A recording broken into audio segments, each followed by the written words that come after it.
السلام عليكم ورحمة الله وبركاته. أعزائي التلاميذ، مرحبا بكم، وصلى الله وسلم على سيدنا محمد وعلى آله وصحبه وسلم تسليما. Mes chers élèves, bonjour, j'espère que vous allez bien.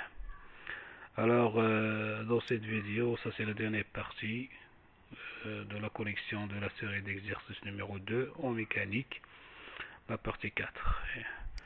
Alors, ça c'est une vidéo, bien sûr, comme d'habitude, pour les élèves de 3e à la collège parcours international. Il nous reste, mes chers élèves, le dernier exercice, l'exercice numéro 6. Je commence. Alors, l'exercice 6, voilà l'énoncé de l'exercice. Comme d'habitude, arrêtez s'il vous plaît la vidéo et vous faites cet exercice sur le cahier de brouillon ou bien un cahier des exercices avant de voir la solution détaillée. Maintenant, je commence la lecture de l'énoncé de cet exercice. Vous avez un navire flottant à la surface de l'eau et en équilibre, figure ci-contre. Donc ça c'est le navire qui flotte à la surface de l'eau. Voilà, flottation. Voilà, ça c'est la ligne à la surface de la flottation. L'eau exerce sur le navire une force d'intensité F. On donne la masse du navire est égale à 46 000 tonnes et l'intensité de l'apesanteur 9,81 N par kg. Grand G, le centre de gravité du navire. Vous avez ici le point d'application de la force F et on rappelle qu'une tonne est égale à 1000 kg. La première question, faire le bilan des forces appliquées au navire en les classant suivant quels sont de contact et ou à distance. La deuxième question, donner les caractéristiques du poids P, force exercée par la Terre sur le navire, préciser en justifiant, ça c'est pour la question numéro 3, préciser en justifiant ta réponse les caractéristiques de la force F exercée par l'eau sur le navire. Et la dernière question, représenter sur la figure ci-dessus la force F en utilisant l'échelle suivante, qu'on voit ici. Donc, il faut bien lire l'énoncé de l'exercice avant de répondre à mes chers élèves. Alors, juste un rappel, ça c'est un extrait d'un examen régional.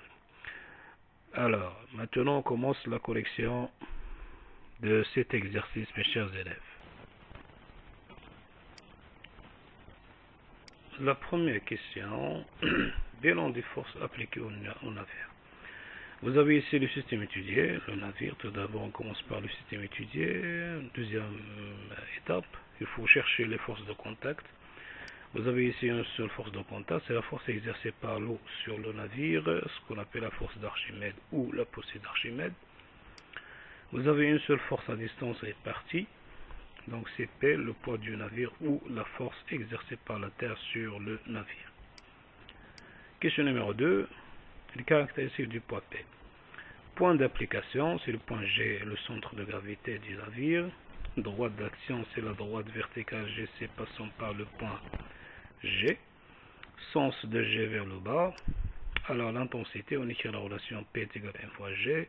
L'application numérique P est égale à 46 fois 10 à la puissance 6 fois 9,81. Faites attention, une tonne est égale à 1000 kg. C'est 10 à la puissance 3 kg. Vous avez ici P est égal à 4,51 fois 10 à la puissance 8 Newton. Voilà.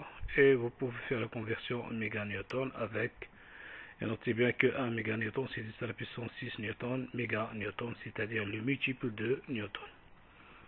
Voilà la réponse de la question numéro 2. Vous pouvez écrire la solution, mes chers élèves. Question numéro 3. Les caractéristiques de la force F exercée par l'eau. Tout d'abord, il faut commencer par, mes chers élèves, par cette justification. Puisque le navire flottant à la surface de l'eau est en équilibre sous l'action de deux forces F et P, c'est-à-dire la force exercée par l'eau sur le navire, et P représente le poids du navire. Alors, selon les conditions d'équilibre, ces deux forces ont la même direction, la droite GC verticale. Vous avez ici deux sens inverse F vecteur est égal à l'inverse du poids. La même intensité, c'est-à-dire F est égal à P est égal à la valeur trouvée dans la question précédente. D'où les caractéristiques de la force P sont, vous pouvez écrire maintenant le point d'action, c'est le point C, le centre de la partie émergée dans l'eau du navire. Toujours la droite d'action, c'est une droite qui est verticale. C. Voilà, le sens de C vers le haut, parce que l'eau elle pousse le navire vers le haut selon une force s'appelle la force ou bien la poussée d'Archimède ou bien la force d'Archimède. Pour l'intensité, on a déjà justifié. L'intensité en notre véhicule est égale à P, c'est 4,51 fois 10 à la puissance 8 newtons. Voilà leur justification ci-dessus. Voilà. Écrire maintenant la réponse de la question 3, mes chers élèves. La question 4, c'est la représentation de la force F en utilisant bien sûr l'échelle donnée dans l'énoncé. Vous avez ici cette échelle qui représente 225 630 000 newtons, 1 cm. Et vous avez la valeur trouvée, c'est 451 260 000 newtons.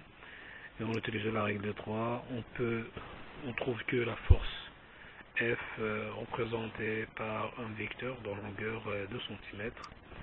Et voilà la figure. Donc il faut bien sûr respecter les étapes suivantes. Tout d'abord, il faut tracer la direction ou bien la ligne d'action de la force F qui passe par les points C et G. Voilà ce que représente le centre de la poussée d'Archimède. Donc par rapport à la surface de l'eau, bien sûr. Regardez bien, c'est le centre de la poussée d'Archimède. Et C grand G représente le centre de la gravité du navire. Vous avez ici, après, il faut tracer le vecteur de C vers le haut, vers l'extrémité, de longueur 2 cm, bien sûr, en utilisant l'échelle trouvée précédemment. Vous avez ici l'atmosphère, c'est ce qu'on appelle l'atmosphère, l'air atmosphérique, etc. Voilà, mes chers élèves, la correction de cet exercice. Voilà, comme d'habitude, n'oubliez pas, s'il vous plaît, ما تنساوش الله يجزيكم بخير تبارطاجيو هاد الفيديو وتفعلوا وتشتركوا في القناة ديالي كذلك وتفعيل زر الجرس ولإعجاب الفيديو تشجيعا لنا وليصلكم كل جديد إن شاء الله. شكرا لكم وإلى اللقاء.